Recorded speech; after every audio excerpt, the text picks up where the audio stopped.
Hello વિદ્યાર્થી મિત્રો, કેમ છો? મજામાં? ઓકે, વેલ, તો બહુ સરસ મજાની વાતો આપણે ચાલી જ આવે છે. ચેપ્ટર 1 સરસ મજાનું આપણે શરૂ કરી દીધું છે અને બહુ ઇન્ટરેસ્ટિંગ છે. જો કે ચેપ્ટરનું નામ જ એવું છે કે રસાયણ વિજ્ઞાનની પાયાની સંકલ્પનાઓ, એટલે બહુ બધી પાયાની વાતો છે, બરાબર? એકદમ માઇનર વાતો છે જે આપણે આગળ 11th અને 12thની અંદર ઉપયોગી થાય તેવી બધી મેટર્સ આપણે ડિસ્કસ કરતા હોઈએ છીએ. તો આપણે ગઈકાલે પરિશુદ્ધતા અને ચોકસાઈ વિશે વાત કરી. બહુ મસ્ત મજાની વાત હતી. પરિશુદ્ધતા કોને કહેવાય? તો કે ભાઈ તમારા જે એક્ઝેક્ટ મૂલ્ય હોય તેના કરતાં ભલે ઓછું કે વધારે હોય, પરંતુ જે તમે સમજો કે બે રિઝલ્ટ લીધા છે તો બે રિઝલ્ટ એકબીજાની પાસે હોવો જોઈએ. આપણે 2 ગ્રામનું એક્ઝામ્પલ લીધું હતું. સમજો કે 2 ગ્રામ કોઈ પદાર્થનો જથ્થો છે અને તમને 1.94 1.95 મળે તો એ શું કહેવાય? પરિશુદ્ધતા કહેવાય. પરંતુ 2 ગ્રામ કોઈ પદાર્થનો જથ્થો હોય અને તમને 1.99 અને 2.01 મળે તો એ બંને કેવું કહેવાય? ચોક્કસ કહેવાય. કેવું કહેવાય? ચોક્કસ અને પરિશુદ્ધ પણ કહી શકાય, કારણ કે એકબીજાની નજીક છે. તો આવી બધી વાત કરી હતી. આજે આપણે જોવાનું છે અર્થસૂચક અંક વિશે વાત કરવાની છે. અર્થસૂચક અંકના નિયમો વિશે વાત કરવાની છે. તો અહીંયા હું હેડિંગ આપી દઉં છું, અર્થસૂચક અંકના નિયમો. વેલ, અર્થસૂચક અંકના નિયમોની વાત કરીએ. મસ્ત મજાને આખી ડિસ્કશન છે. ક્યારે શૂન્યને આપણે ઉપયોગમાં લેવો, ક્યારે ન લેવો, એના વિશેની વાત કરવાની છે. એના સરવાળા અને બાદબાકીને એવું પણ આપેલું છે અને એની મેટરમાં આપણે બહુ નહીં પડીએ તો પણ ચાલશે, કારણ કે આપણી માટે અગત્યના સરસ મજાના નિયમો છે. આપણા પરિમાણાત્મક પૃથ્થકરણ એવું આપેલું છે, એની આપણે જરૂર નથી. આપણી માટે અગત્યના છે રાસાયણિક સંયોગીકરણના નિયમો. પરિમાણાત્મક પૃથ્થકરણ એટલે તો ત્રિરાશિની વાત છે, તો એ આપણે બહુ ડિસ્કસ નહીં કરીએ. આપણે જે મેઇન આપણે જરૂરી વાતો છે એ જ આપણે ડિસ્કસ કરીશું અને પછી આપણે ડાયરેક્ટ સીધા નિયમો ઉપર જોઈ લેશું, બરાબર? તો જુઓ, પહેલો નિયમ છે કે શૂન્ય સિવાયના બધા જ અંક અર્થસૂચક છે. અહીંયા જરાક લખી નાખું છું. નિયમ નંબર 1, શૂન્ય સિવાયના બધા જ અંકો અર્થસૂચક છે અથવા તો અર્થસૂચક અંકો છે. ક્લિયર છે? તો કે શૂન્ય સિવાયના જે કંઈ અંક લ્યો એ બધા અર્થસૂચક અંકો છે. જેમ કે એટલે આ તો પહેલો નિયમ છે, હજી આપણે સમજીએ છીએ. સમજો કે 285 સેમી હોય તો તેમાં દાખલા તરીકે અહીંયા લખું છું, ઉદાહરણ તરીકે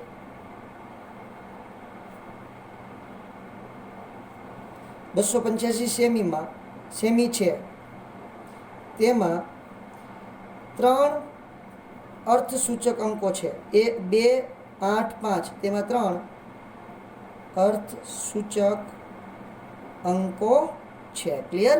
ચલો, તો અહીંયા 3 અર્થસૂચક અંકો થયા: બગડો, આઠડો અને પાંચડો. આ ત્રણેય આપણા કેવા અંકો છે બેટા? અર્થસૂચક અંકો છે. સમજો કે હું લઉં છું 0.25. ચલો સર, મને મૂળ ચડી ગયું છે, 0.25 લેવું છે મારે. 0.25 મિલી લઈ લઉં, તમારી બુક મુજબ જ એક્ઝામ્પલ લઈ લઈશ. 0.25 મિલીમાં 2 અર્થસૂચક અંકો છે.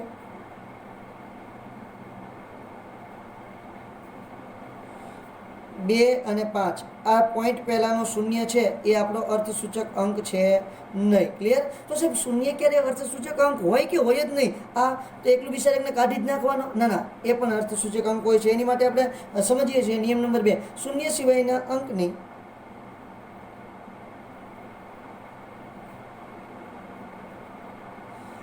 આગળનો શૂન્ય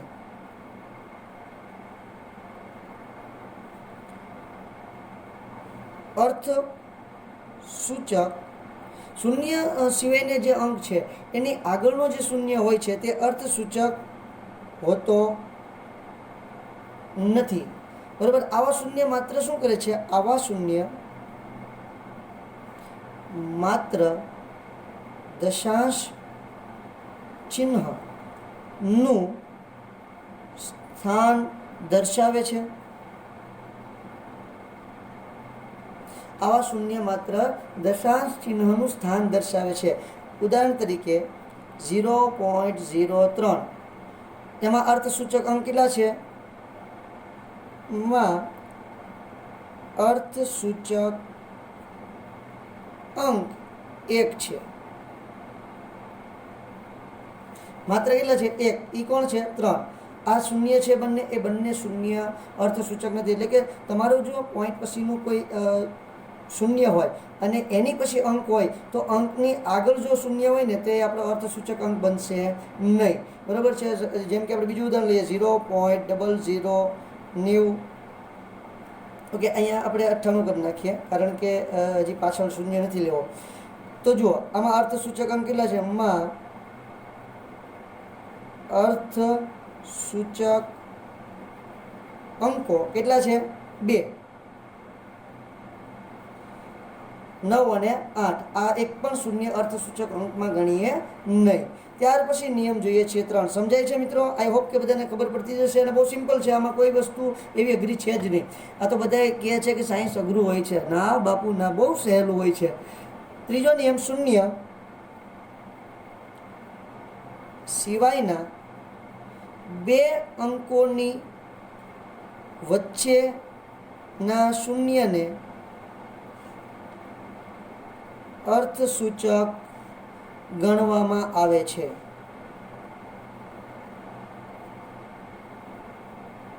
શૂન્ય સિવાયની જે 2 અંકોની વચ્ચે જો કોઈ શૂન્ય આવતો હોય તો આપણે એને પાછો અર્થસૂચક ગણવાનો છે. ઓકે, કઈ રીતે સર?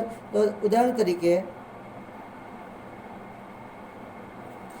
2.005 માં અર્થસૂચક અંક 1, 2, 3, 4 થશે. બરોબર છે. કેટલા અર્થસૂચક અંક થશે? 4. આ 4 તમારા અર્થસૂચક અંક છે. કારણ કે શૂન્ય સિવાયના 2 અંકની વચ્ચે શૂન્ય આવેલો છે એટલા માટે. એટલે આ શૂન્યને આપણે ખાસ ગણતરીમાં લેવા પડશે. અર્થસૂચકનો મતલબ શું છે? આપણે ગણતરીમાં ફરજિયાત લેવા પડે તેવા અંકને આપણે અર્થસૂચક અંક તરીકે ઓળખીએ છીએ. તો હવે પછીનો જે ચોથો નિયમ છે એ ઇન્ટરેસ્ટિંગ છે. 4 સંખ્યાની જમણી બાજુના છેડા પર શૂન્ય હોય તો તે અર્થસૂચક ગણાય છે. જો તે દશાંશ ચિહ્નની જમણી બાજુએ આવેલ હોય તો. બરાબર છે. ઉદાહરણ તરીકે 0.200 ગ્રામમાં 3 અર્થસૂચક અંકો છે. જો આ 3 3 કેવા છે? અર્થસૂચક અંક છે. 200. આગળનો અર્થસૂચક અંક બનતો નથી. આખી વાત સમજાતી જાય છે મિત્રો? ઓકે વેલ. ત્યાર પછી આવે છે નિયમ નંબર 5. શું કહે છે? તો કે જે ચોક્કસ અંકને અંતે અથવા તો ચોક્કસ અંકને અનંત સંખ્યામાં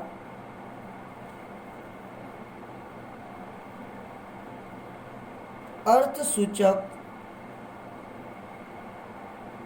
અંકો હોય છે. ચોક્કસ અંકને અનંત સંખ્યામાં અર્થસૂચક અંકો હોય છે. ઉદાહરણ તરીકે લઈએ 2 દડા અથવા 20 ઈંડા. એટલે સર આમાં અનંત અર્થસૂચક અંકો ક્યાં આવી ગયા? તો જુઓ, તમે જે 2 દડા લીધા છે એ 2 દડાની પાછળ ગમે એટલા મીંડા લગાવી શકો. 2.0000000 અથવા 20.0000000. તો જુઓ કેટલા બધા જમણી બાજુએ મીંડા લાગેલા છે. તો આ બધાને અર્થસૂચક અંકો ગણશું તો એ બધા કેવા થશે? આપણા અનંત અર્થસૂચક અંકો તરીકે ગણવામાં આવે છે. હવે વૈજ્ઞાનિક સાંકેત પદ્ધતિ હોય સર તો એની અંદર અર્થસૂચક અંકો કેવા હોય? તો અહીંયા જરા નોંધ તરીકે લખી નાખું છું. નોંધ લાલ પેનથી ઇન્ડિકેટ કરવું એટલે તમને ખ્યાલ આવશે. નોંધ. વૈજ્ઞાનિક સંકેત પદ્ધતિમાં 10ની ઘાતાંકને અર્થસૂચક અંક ગણવામાં આવતો નથી. એટલે 10ની જે ઘાતાંક છે એને આપણે અર્થસૂચક અંક ગણવાના નથી. એટલે કે એમાં જે એનનું મૂલ્ય છે, માત્ર આ એનના મૂલ્યને જ આપણે અર્થસૂચક અંક ગણવાનો છે. 10ની n ઘાત છે એને અર્થસૂચક અંક આપણે ગણવાના છે નહીં. સમજો કે તમારી પાસે કોઈ એક્ઝામ્પલ છે 4.01 ગુણ્યા 10ની 2 ઘાત, બરાબર. આ રીતનું કોઈ તમારી પાસે એક્ઝામ્પલ છે, તો આમાં અર્થસૂચક અંકો કેટલા થશે? માત્ર 3. આખી વાત સમજણમાં આવી છે મિત્રો? તો આ વાત થઈ છે તમારા સરસ મજાના અર્થસૂચક અંકોની. આગળ વધીએ, જોઈએ આપણે સન્નિકટન.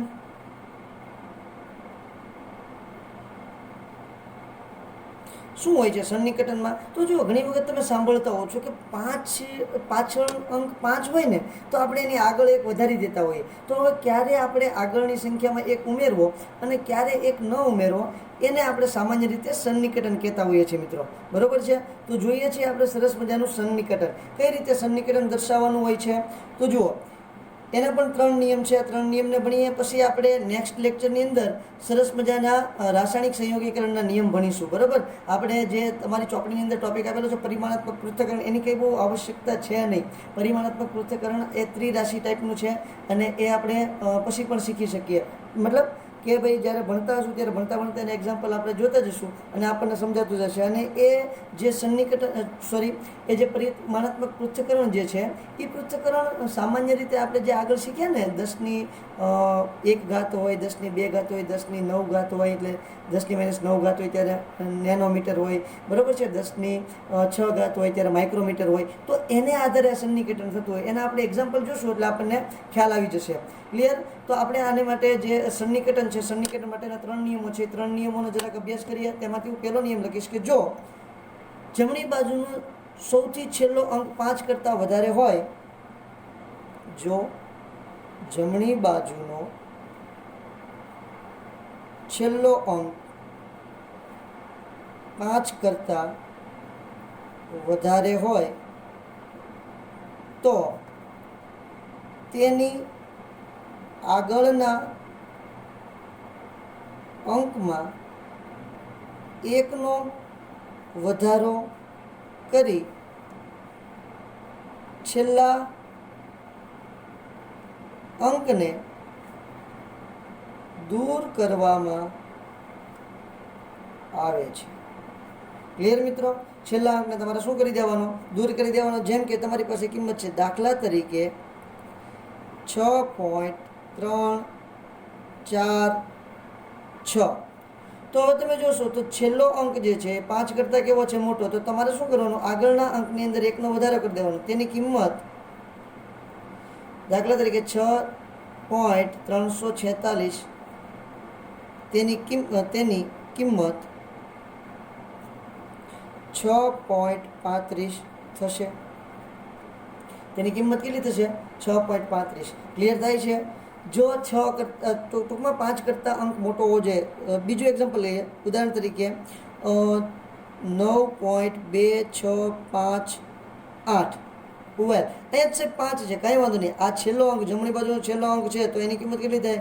9.66. ક્લિયર થાય છે આખી વાત? વેલ, ઘણા બાળકોને એવો પ્રશ્ન થતો હોય કે સાહેબ કેટલા અંકનો છેલ્લો અંક લેવાનો? કારણ કે કેલ્સીમાં તમે જોવો ને તો બહુ લાંબી કિંમત આવતી હોય છે. પરંતુ આપણે શું કરવાનું છે?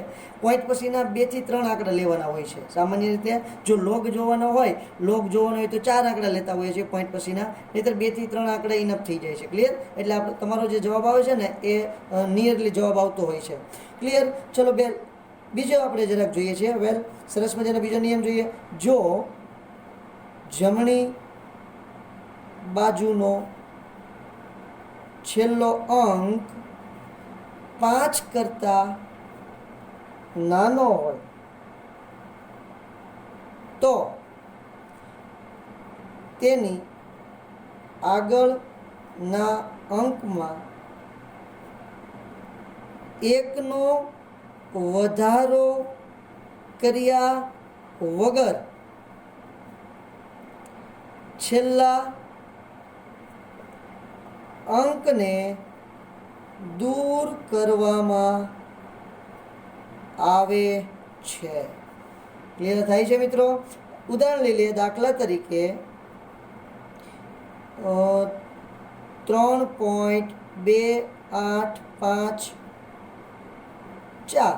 ચલો, તો છેલ્લો અંક જુઓ, 4 છે, 5 કરતાં નાનો છે, ની કિંમત 3.285 થશે. 4ને આપણે કોઈ પણ જાતનો આગળ વધારો ઉમેરો કર્યા વગર જ દૂર કરી દીધો છે, એટલે કિંમત મળી ગઈ છે આપણને 3.285. ક્લિયર થાય છે મિત્રો? હજી એક એક્ઝામ્પલ લઈ લઈએ. Example number 2. અહીંયા પણ 1 કહી દઈએ ને, આ 2 છે. ઓકે, અહીંયા લઈએ છીએ 10.264.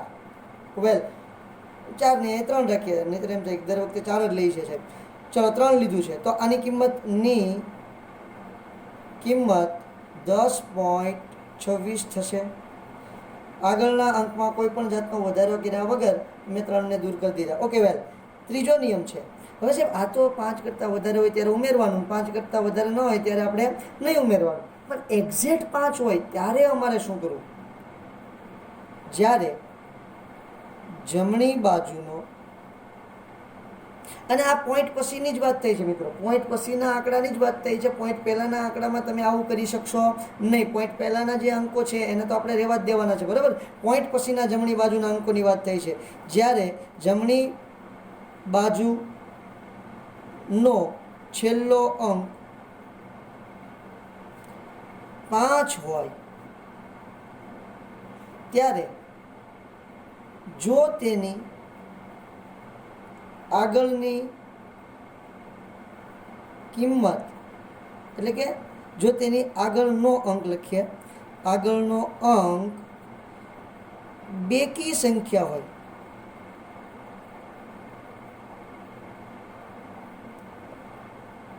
તો કોઈ પણ જાતનો ઉમેરો કર્યા વગર 5ને દૂર કરવો. અને જો એકી સંખ્યા હોય તો એક અંકનો ઉમેરો કરી 5ને દૂર કરવો.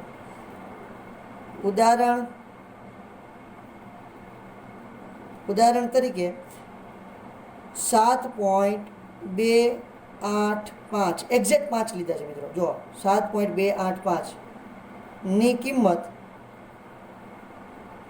શું થશે? જુઓ, આગળનો અંક કેવો છે? બેકી સંખ્યા છે, એટલે કોઈ પણ જાતનો ઉમેરો કરવાનો નહીં, એટલે એની કિંમત થશે 7.28. આ પહેલું એક્ઝામ્પલ છે. એક્ઝામ્પલ નંબર 2 લઉં છું. ઉદાહરણ નંબર 2 શું હોય છે? તો એની અંદર કોઈ અંક લખી નાખું છું, 8.435. ચલો ભાઈ, કેવી સંખ્યા છે? 5ની આગળની સંખ્યા કેવી છે? એકી છે. ની કિંમત 8.44 થશે.